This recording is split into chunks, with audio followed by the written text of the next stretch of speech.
So taxi fare amazes me in China. It's so cheap.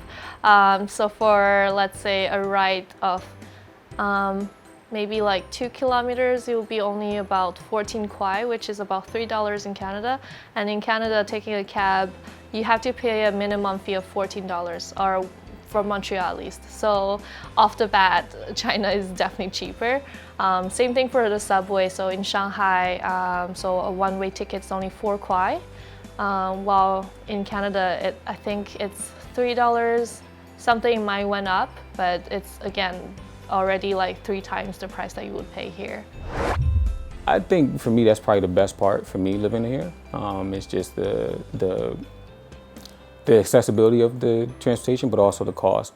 And so for me, for example, when I would go, because Tianjin is so close to Beijing, so sometimes I would have to take the speed train or the bullet train to get to Beijing for like training.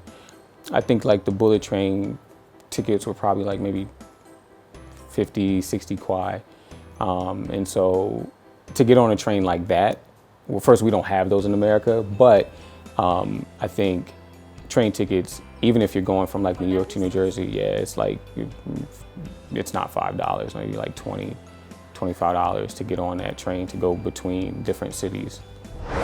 If maybe just an average trip price, let's say you're going from your home into town or the city centre in the UK, you could maybe be spending near around £10, something like that.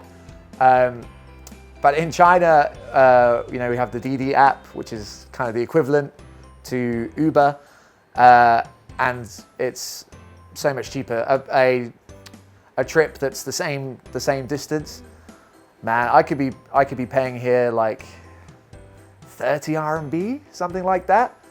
So the distance from Shanghai Hongqiao Airport to my apartment, maybe that Didi costed about 60 RMB, something like that. In the UK, the same distance from the airport to my house, I could be paying maybe 25, even 30 pounds. So it's a big difference there as well. Yeah, depends on where you live in China.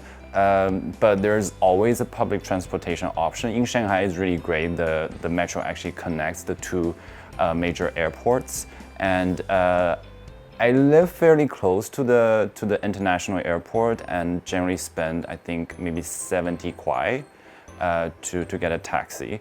But if I take the metro, I think it's only like 6 or 7 kwai. In New York, even New York City, supposed to be very connected by public transport. There was really no way to catch the metro.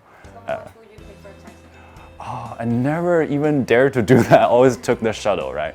Where I had to share the shuttle with multiple people.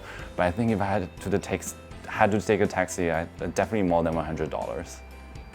For Shanghai, if I take a taxi, it should be around 40 minutes. But if you live, but it should never take more than like 1 hour if you live somewhat in the center of the city. And if you take the metro, maybe 1 hour to 1 hour and a half.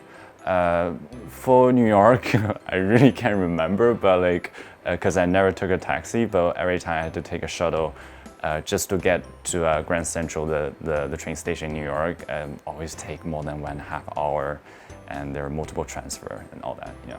Australia, I would use Uber, and if you drive like, let's say 20 minutes with Uber, it would be at least like $20.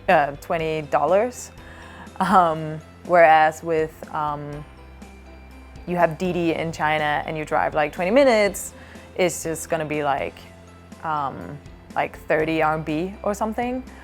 So it's like, yeah, it's actually like more than double the price in Australia to take a taxi.